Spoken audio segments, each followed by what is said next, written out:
گزرتی ہے مہربانیاں ان کی،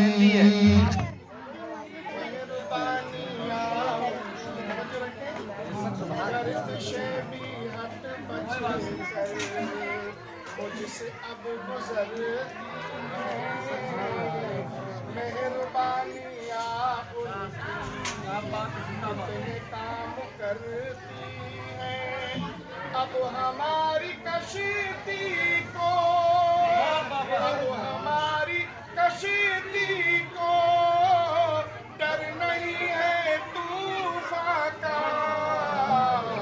نام غوث اعظم سے کشتیاں ابھرتی ہیں، بے شک سبحان اللہ بے شک۔ نام غوث اعظم سے کشتیاں ابھرتی ہیں۔ یہ وہ ذات گرامی ہے جس کو اللہ رب العزت نے مادر ذات ماں کے پیٹ سے ولی پیدا ہوئے۔ دنیا میں کچھ ولی تو ایسے ہوتے ہیں کہ جو ہوتے ہیں اور کچھ ایسے جو ہوتے نہیں لیکن بنائے جاتے ہیں۔ غوث اعظم رضی اللہ تعالیٰ عنہ شکم مادر سے ولی تھے اور ماں باپ کی اتنے ارے بڑھین تھک جاؤں گا میں۔ اگر جیلان کے اندر اگر بنا لے گا بارش سیدھی نہیں ہوتی تو دروازے پر کس کے آتے ہیں؟ مولوی صاحب نہیں رہتے، وہاں کے سامنے دروازے پر کوئی نہیں رہتا تھا۔ مفسر صاحب بڑے بڑے مفسرین بھی تھے، بڑے بڑے محدثین، وہ زمانہ تھا جس میں پوری دنیا اسلامی تعلیمات سے منور تھی۔ اتنے علماء پائے جاتے تھے، جگہ جگہ مفسر و محدث پائے جاتے تھے، لیکن پورے جیلان کے اندر اگر کوئی سنکٹ آتا، کوئی پریشانی آتی، مصیبت آتی تو پھر کسی سیدہ کا دروازہ کھٹکھٹایا جاتا تھا، اور وہ سیدہ کون تھی؟ حضور غوث اعظم کی والدہ تھی۔ یہ کرامت ہے کہ اگر دوپٹے کا ایک تاگا بھی اگر کسی کے ہاتھ لگ جائے اور وہ جو بھی جائز تمنا مراد مانگتا تھا تو اللہ رب العزت پوری فرماتا ہے۔ اور ان میں دین کی وہ جو آگ تھی لگی ہوئی، دین کو پڑھانے کی، اس کے نشر و انتشار کی جو آگ دل میں لگی تھی، حضور غوث اعظم کی والدہ جو خدمت دین کا جذبہ تھا، اسی جذبے کے تحت صرف ایک بیٹا، ایک سہارا، اور اس کو کیا کیا؟ بغداد شریف علم حاصل کرنے کے لیے بھیج دیا۔ یہ تو آپ نے بچپن ہماری والدہ ہمیں سناتی تھی کہ حضور غوث اعظم کو 18 پارے آتے اسٹینڈ ہوتا۔ میری ماں نے مجھے بتایا کہ پڑھی لکھی بھی نہیں تھی، اتنی مشہور کرامت ہے کہ جب مکتب میں گئے مدرس نے پڑھایا بسم اللہ الرحمن الرحیم تو آپ نے اعوذ باللہ بسم اللہ پڑھ کے 18 پارے سنا دیے۔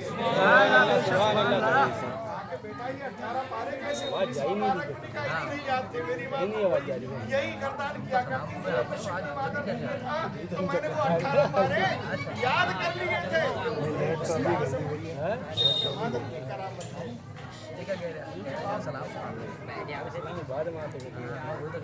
بچپن میں حضور غوث اعظم رضی اللہ تعالیٰ عنہ بچوں کے ساتھ کھیلتے تھے نا، نہیں تو نہیں مت جو فطرت ہوتی ہے بچوں کی، بچوں میں بھاگتے ہیں، تو کبھی کبھی بچوں کے ساتھ کھیلنے کا جب من کرتا تھا آپ کو، غوث اعظم رضی اللہ تعالیٰ عنہ جب من کرتا تھا حضور غوث اعظم کا،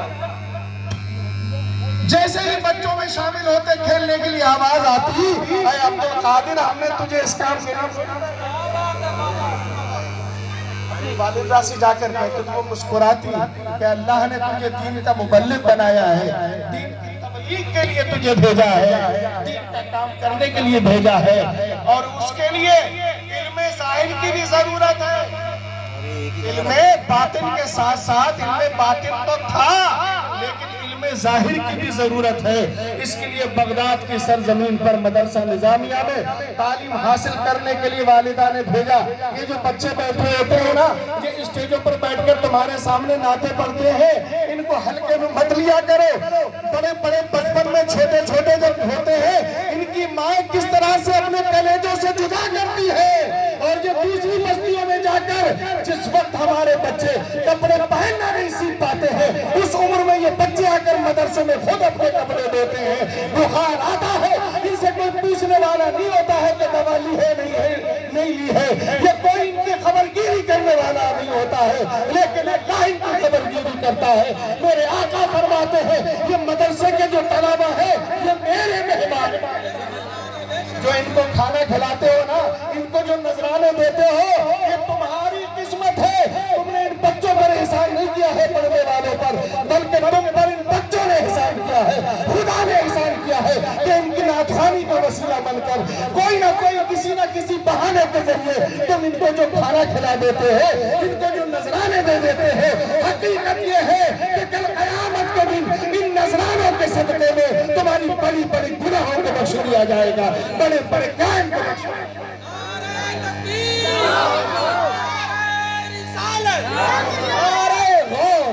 فیضان حضور غوث اعظم, جشن حضور غوث اعظم حضرت علامہ مفتی قاری عطیل احمد صاحب قبلہ.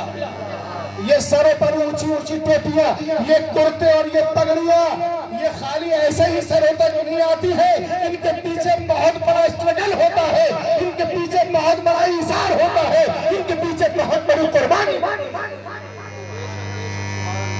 تب یہ حافظ قرآن بنتے, امام بنتے, عالم بنتے, مقرر بنتے, مبلغ بنتے. اور انہی سے آج ہم نے کیا کیا, مسجدیں بڑی خوبصورت بنا رہے ہیں, مسجدیں بڑی خوبصورت بنا رہے ہیں, اچھے اچھے پنکھے لگے.